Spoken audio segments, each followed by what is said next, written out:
It began on an ordinary day, when the stars seemed quiet and the universe looked calm. Then, out of nowhere, every satellite orbiting Earth flickered at once. Television screens, phones, radios, and even the smallest colony transmitters across Mars, the Moon, and the outer stations froze for a moment. And then a voice spoke. It was deep and heavy, carrying a tone that felt ancient, almost royal. "This is the Varn Dominion," it said, its words echoing through every channel known to humanity. "Your expansion into restricted sectors violates galactic law. Prepare for surrender or destruction." The voice ended abruptly, leaving static in its wake. For a few seconds, the world held its breath. People stared at their screens, unsure if it was a hack, a movie, or a nightmare. Then governments confirmed it wasn't a joke. It was real. Humanity had just been declared at war by an alien empire. For the first few hours, panic rippled across every colony and city. News anchors stumbled over their words as they replayed the message on loop. On the lunar base, workers dropped their tools and crowded around monitors. On Mars, students sent messages home asking if Earth was safe. Even the mining ships in the asteroid belt paused their operations. Fear spread faster than light. People had dreamed of contact for centuries, but no one expected the first true message from another civilization to be a threat. Military leaders gathered in emergency meetings. Presidents and prime ministers spoke in hushed tones. Stock markets crashed within minutes.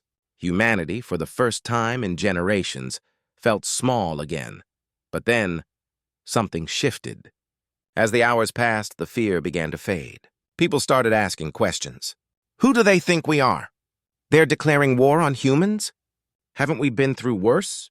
And slowly, the tone changed. On social media, jokes started to appear. Someone made a meme of the alien voice over an old movie clip. Another posted a photo of Earth with the caption, "Come and try." Within a day, the message that was meant to strike fear had turned into a global punchline. Soldiers in military command centers started to smirk at the thought of being threatened by something they hadn't even seen yet. Scientists debated how the aliens found them, while engineers started drafting defense plans with quiet confidence. Humanity had faced extinction more times than it could count, and had survived them all.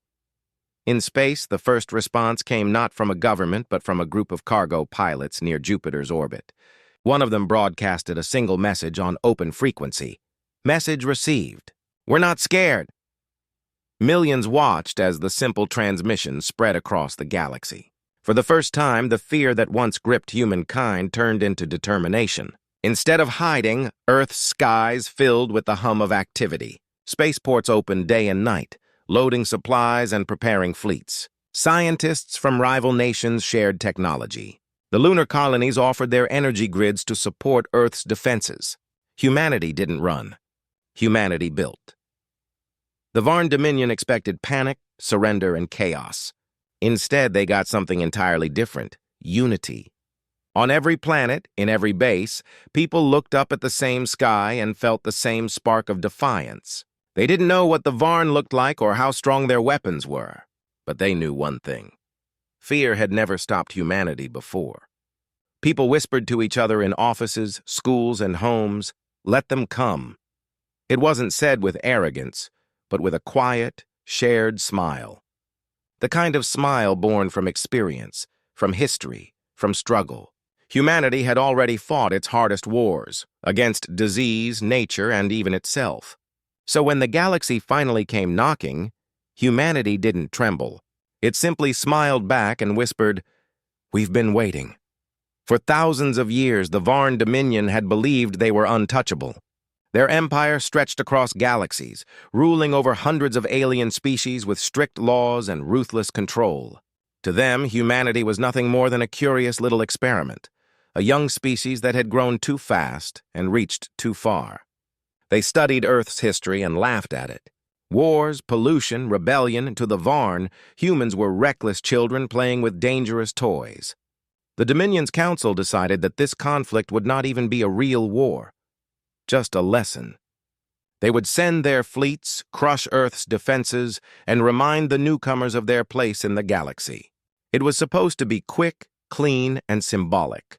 But as the Dominion's massive fleets began their journey toward the Sol system, Small reports started to come in.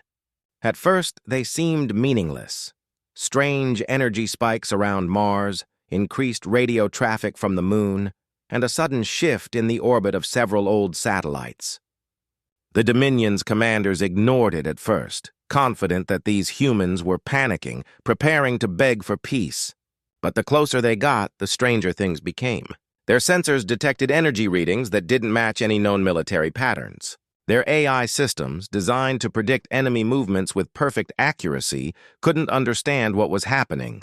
Earth wasn't emptying its cities or sending distress signals. Instead, the entire planet seemed to be working, calmly, efficiently, together. From orbit, Dominion scouts observed factories glowing brighter each night. Smoke rose from shipyards as production tripled. The Mars colonies, once slow and quiet, now thundered with life. Massive vessels were being constructed, not elegant or polished like the Dominion's ships, but raw, powerful, and built with purpose. Even the Moon, usually just a mining outpost, had strange lights flickering across its surface. The Varn thought it was fear-driven chaos, but the patterns were too organized. The humans weren't preparing to flee. They were preparing to fight. In the Dominion's command vessel, their High Council gathered around a holographic projection of the solar system. "They are assembling fleets," one officer said with disbelief. "Out of cargo ships, transports, anything that can fly." Another added, "They are using their own satellites as part of some kind of defense net. But the structure keeps changing. We can't predict it." The room fell silent. For the first time, uncertainty touched their voices. They had expected panic, but instead they were seeing something far more dangerous: creativity. Humans were unpredictable, and that made them terrifying. On Earth, life continued as usual, or so it appeared. People still went to work, children still attended schools, and markets stayed open. But beneath the calm surface, the world was alive with preparation. Underground facilities built during the old wars were reopened. Scientists worked day and night, merging civilian technology with military systems. Even retired engineers and pilots volunteered to help. There was no forced draft, no propaganda. Humanity didn't need to be told to fight. They simply understood what was at stake. The Dominion had underestimated something no calculation could measure: the human spirit. They saw humans as emotional, impulsive, and messy. But it was those very emotions, love, loyalty, and hope, that drove them to build faster, think sharper, and unite stronger than ever before. The humans didn't see this as a war for power. To them, it was survival, and they had mastered that long ago. By the time the Varn fleets reached the edge of the solar system, they finally realized the truth. Their enemy wasn't a frightened young species. It was a planet full of survivors, beings who had lived through extinction, famine, and endless conflict, yet still managed to dream. Earth didn't glow with panic. It glowed with purpose. And somewhere, in the quiet of space, as their ships advanced, a Dominion commander whispered the words no one dared to say aloud: "They're not afraid." In the deep chambers of the United Earth Defense Command, the air was thick with focus, but not fear. Rows of screens glowed softly, displaying fleet formations, planetary shields, and coded transmissions between colonies. Generals, scientists, and engineers stood side by side exchanging calm words, their movements precise and practiced. There was no shouting, no panic, no desperation, just quiet determination. Humanity had faced too much before to tremble now. They knew fear well. They had lived with it, learned from it, and now turned it into discipline. The admiral of the Terran fleet stood before a holographic map of the solar system, the faint light reflecting off the lines on his face. He looked at the gathered officers and said almost calmly, "Let them come. We've been training for this since we learned to fear our own sky." Those words spread quickly, carried through transmission lines to every base, every colony, every home. It wasn't a command, it was a promise. Across the world, people answered that promise in ways large and small.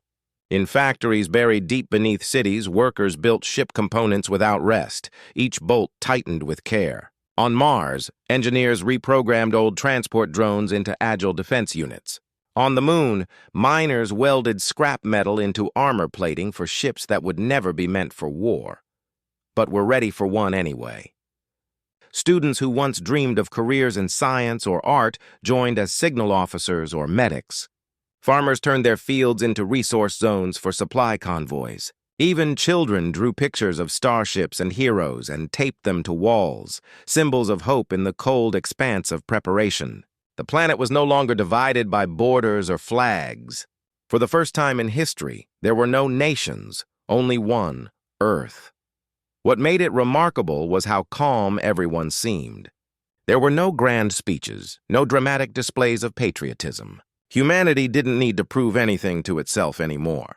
The memory of their past, wars, losses, and rebuilds already proved what they were capable of. This was not the beginning of their struggle. It was another test in a long chain of survival. Each person, from the highest-ranking general to the quietest technician, carried that same silent understanding. They were not preparing out of fear, but out of defiance. In the orbiting colonies and research bases scattered across the system, the mood was the same. On Titan, the methane clouds glowed faintly as technicians finished powering the outer shield grid. On Europa, scientists sent their last data streams to Earth before sealing the colony domes. Everywhere, the same message pulsed through encrypted channels. We're not fighting to win. We're fighting to remind them who we are. It became more than a slogan. It was a heartbeat shared across planets. Humanity didn't see itself as the victim in this war. They saw themselves as the survivors of history, ready to remind the galaxy that endurance was their greatest weapon. As the days passed and the Dominion fleets crept closer, the tension in space grew, but Earth remained still. From orbit, the blue planet looked peaceful. Too peaceful. The enemy mistook that calm for weakness. They didn't realize that the silence before the storm wasn't fear. It was focus. Every ship, every pilot, every weapon was ready, not out of anger, but out of resolve. And somewhere, deep beneath the oceans of Earth, the Defense Command's final transmission went out to every corner of the human network. When the sky burns, remember who lit it first. Humanity does not break. Humanity builds. Then the channels went quiet again. No sound, no panic. Only the steady rhythm of preparation, like the heartbeat of a species that had seen darkness too many times to ever bow to it again. Humanity wasn't just waiting for war. They were waiting to show the galaxy what it meant to be human. The Varn fleet entered the solar system like a dark storm swallowing the stars. Their ships were enormous, vast metallic creatures that blotted out sunlight as they moved in perfect formation. There were over 10,000 of them, each designed with precision, each carrying weapons that could erase cities in seconds. From their perspective, this would be a short war. They believed humanity would crumble quickly, overwhelmed by the sheer sight of their power. But what they didn't realize was that humanity had seen the end before and survived it every time. As the Dominion fleet crossed Neptune's orbit, their sensors began to pick up strange readings. Energy signatures flared across moons, asteroids, and even space debris. To the Varn, it looked like chaos. No clear battle lines, no defensive structure. They have no strategy, one commander said confidently. But the higher they advanced, the more uneasy they became. Earth's satellites weren't just floating machines anymore. They were moving, linking, shifting in patterns the Dominion's artificial intelligence couldn't predict. Even small pieces of space junk began to flicker with unusual signals. Something was happening, something organized. Yet the Varn couldn't see the full picture. They thought humanity was improvising out of fear. They were wrong. When the first Varn formation reached the asteroid belt, they expected to pass through quietly. Instead, the darkness came alive. For a moment, there was silence. No explosions, no radio chatter, just eerie stillness. Then the asteroids lit up like thousands of suns. Hidden among the rocks were solar-powered cannons and swarms of automated drones. The cannons focused sunlight into beams so bright they cut through the void like fire across glass. The drones, built from mining robots and old exploration units, moved as one, striking from the shadows. The Varn's vanguard was wiped out before it even realized it was under attack. Inside the Dominion command vessel, alarms screamed. Officers shouted over one another, trying to make sense of what had happened. "They're using asteroids as weapons," one cried. "No, as shields," another corrected. The truth was, humanity had turned the very terrain of the solar system into a trap. Every rock, every orbit, every moon had been transformed into a part of an invisible web. The Dominion's fleets were not fighting an army. They were fighting a planet that had weaponized its own home. Back on Earth, the command centers remained calm. There was no cheering, no panic. Only quiet voices confirming the results. The Admiral watched the data scroll across the screen and simply nodded. "One strike," he said softly. "They'll learn." The words spread through encrypted channels across the colonies, reaching engineers, miners, and soldiers who had all played a part in the defense. Humanity didn't fight with pride or rage. They fought with precision, one move at a time. In space, the Varn regrouped. Their commanders could hardly believe what had happened. A third of their leading ships gone. The survivors drifted silently, their systems flickering. They had never lost a battle in centuries, but now they faced an enemy that fought like no species they had ever known. Humans didn't rely on massive fleets or advanced technology. They relied on creativity, adaptability, and sheer stubbornness. The war had officially begun. But something was already clear. The Varn Dominion was fighting a force that didn't behave like any they had conquered before. Humanity didn't seek glory. They didn't even seem to want victory. They wanted to make a point that this small blue planet, this fragile species, wasn't just defending itself. It was teaching the galaxy a lesson. Never mistake silence for weakness. And as the wreckage of the first Varn fleet drifted through the burning light of the asteroid belt, the humans prepared for the next wave. Not with fear, but with a calm smile. The Varn Dominion had expected screams, chaos, and desperation from humanity. Instead, as their fleets clashed with Earth's defenses, they intercepted something that left them speechless. Across open space, through every frequency and encrypted channel, came the sound of laughter. Human soldiers joked with one another mid-battle, as if they were playing a game rather than fighting for survival. Pilots shared short bursts of music between commands, jazz, rock, classical, melodies echoing through the static of war. Some even renamed their squadrons after old jokes or legends, painting words like persistence, try again, and last chance cafe on their ships. It wasn't arrogance. It was something far deeper. Humanity's refusal to be broken. In one intercepted transmission, a Dominion commander heard a voice say clearly, "Welcome to the neighborhood." It wasn't shouted in anger or fear. It was said with warmth, even humor, as though humans were greeting an unexpected guest rather than an invading empire. The message spread across the Varn networks, confusing soldiers and terrifying generals. To the Dominion, war had always been a display of dominance. Victory came from fear, control, and obedience. But here was a species that didn't crumble under pressure. They thrived in it. Humanity fought not to destroy, but to endure, and that made them unstoppable.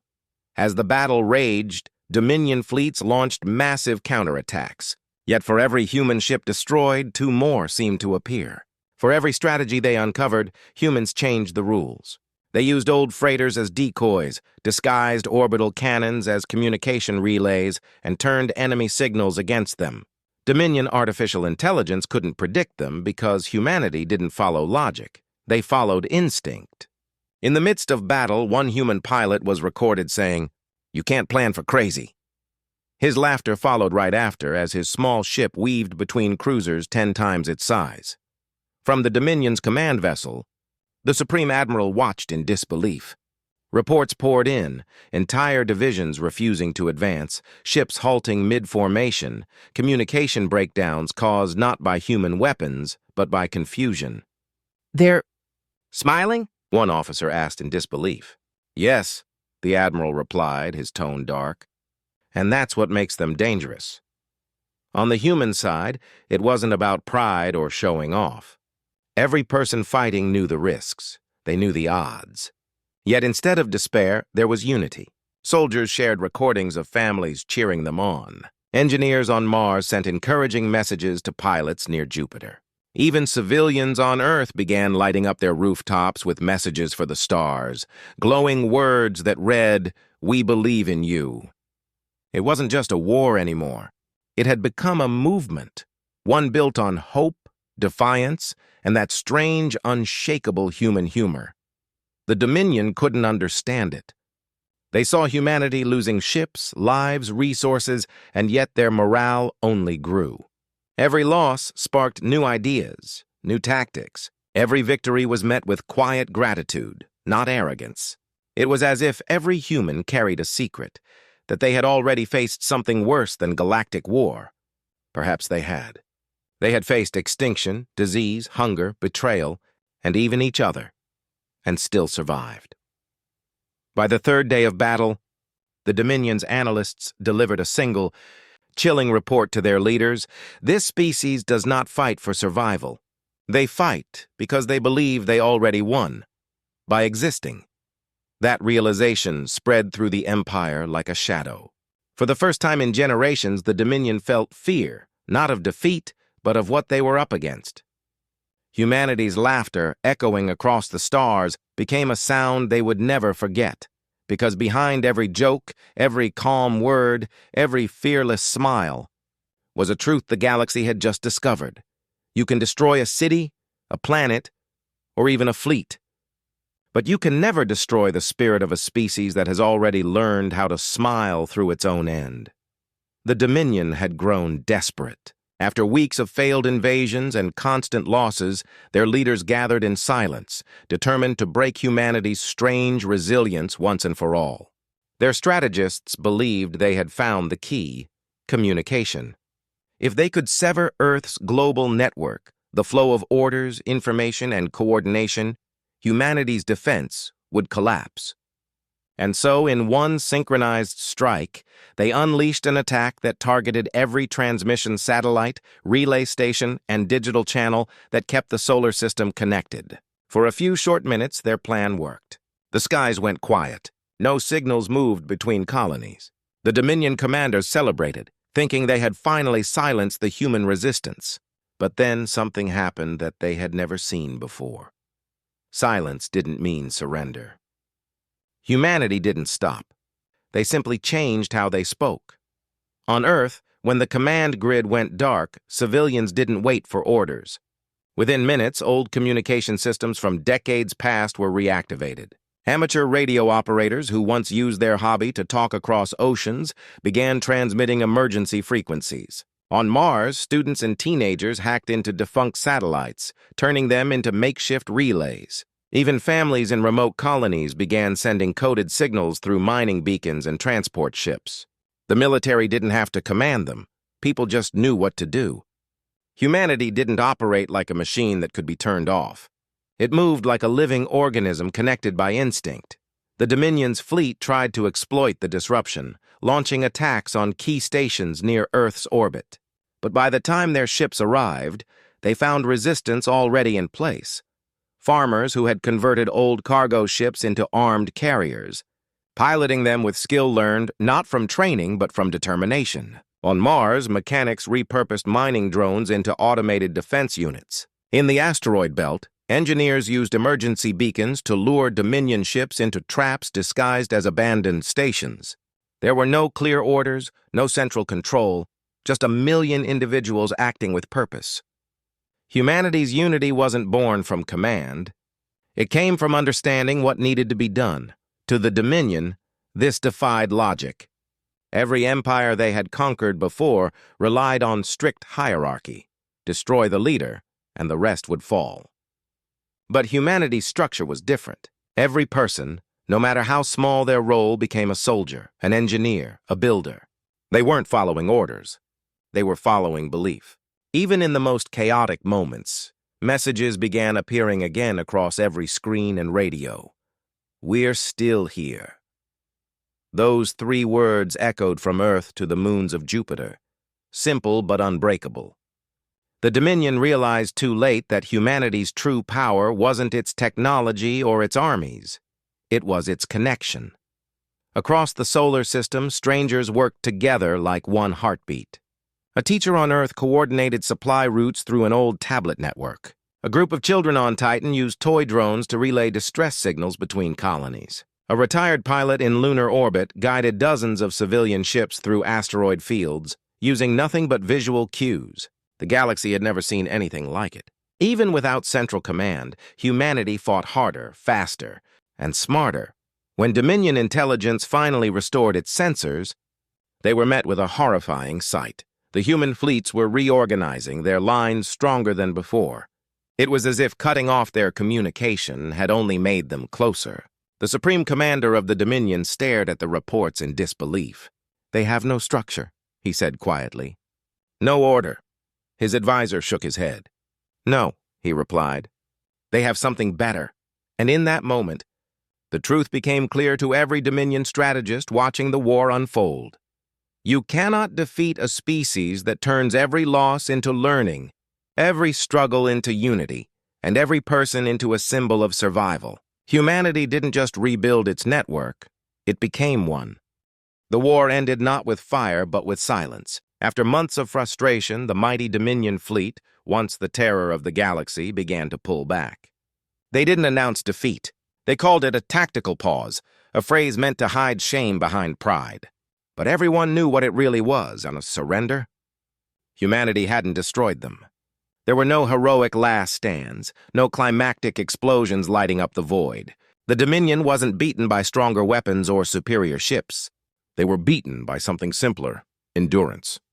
Humanity had refused to fall, and that quiet defiance was more powerful than any laser or bomb.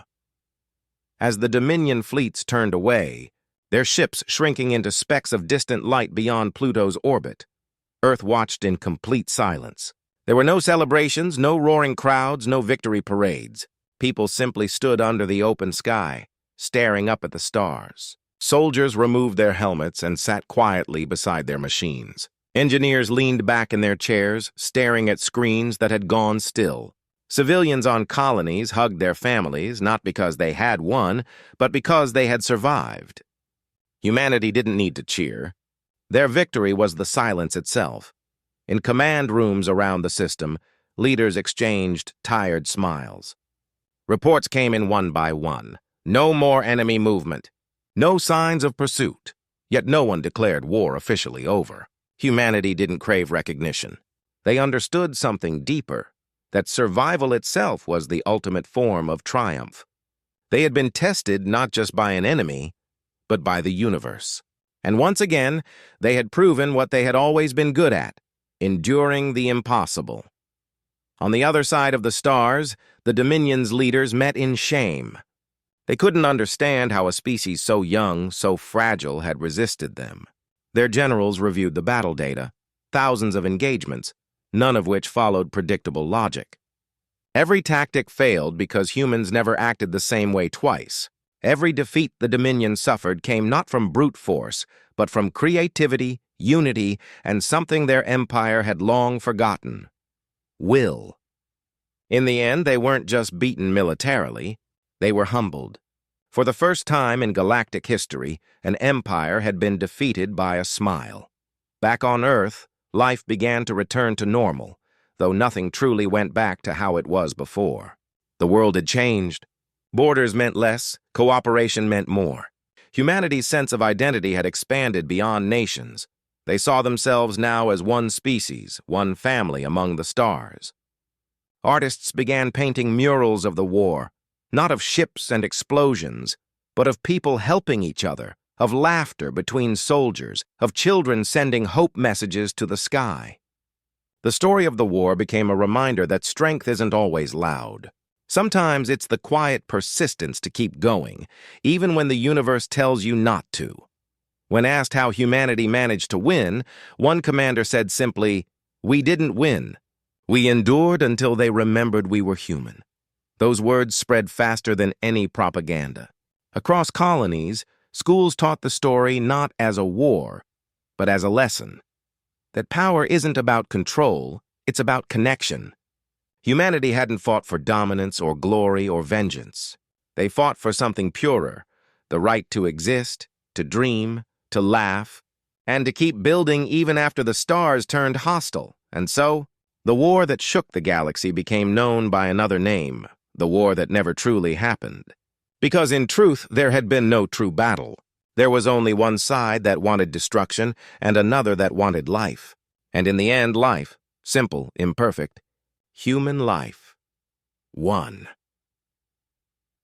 Years later, long after the war ended and the wreckage of the Dominion fleets had drifted into the cold silence of space, scholars from every corner of the galaxy began studying what they called the Terran conflict. They came from hundreds of alien civilizations, species that had ruled, conquered, and expanded across the stars. They all wanted to understand the same mystery. How did humanity, a small, fragile race from a single planet, stand against one of the greatest empires in existence and win without truly fighting? More importantly, why had they smiled while doing it? In vast lecture halls and council chambers, theories were debated for generations. Some claimed the smile was arrogance, a show of confidence from a reckless species too foolish to understand the danger they faced. Others argued it was defiance, a final act of rebellion from a race that preferred to die laughing rather than kneeling. But none of those explanations fit what witnesses had seen. The Dominion's own survivors spoke of something else, something they couldn't describe easily. They said the humans smiled not with mockery or pride, but with calm, a quiet, steady kind of peace that made even the most battle-hardened enemies hesitate. It wasn't the grin of the fearless. It was the expression of those who had already faced fear and survived it. When alien historians finally began to walk among humans, studying their history, their art, and their stories, they began to understand. Humanity's smile came from a long, painful past, centuries of war, hunger, disaster, and loss. They had fought each other, destroyed their own world, and rebuilt it more than once. They had lived through nightmares of their own making and still chosen to create music, poetry, and laughter. To them, the Dominion's war wasn't the end. It was just another test, one they had already been training for their entire existence. A famous alien historian once wrote, "The humans smiled because they had already survived the worst enemy they would ever face, themselves." Those words echoed across the stars, quoted in academies and political halls for centuries. To many civilizations, humanity became a symbol of something almost impossible to define: hope. They were the species that refused to surrender, not because of power, but because of understanding. They knew that pain was temporary, fear was fleeting, but courage lasted forever. Even generations later, that story continued to spread. Pilots across star systems began painting small human-style smiles on their ships for luck. Colonies on distant planets told children the tale of Earth, the planet that laughed in the face of darkness. And deep in the archives of alien empires, one message was preserved in thousands of languages. When the galaxy declared war, humanity just smiled. For the humans themselves, the war became a quiet legend. They didn't build statues or monuments. Instead, they built gardens where battlefields once stood, libraries where weapons were made, and schools that taught not the story of their victory, but the reason behind it. They taught their children that smiling in the face of fear wasn't about ignoring pain. It was about remembering that no darkness lasts forever. And so, across the stars, the smile of humanity became their greatest legacy.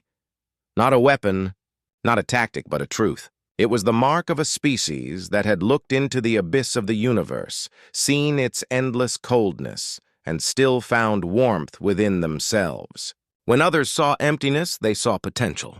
When others saw fear, they found courage. And when the universe tried to break them, humanity did what it had always done. It smiled and kept going.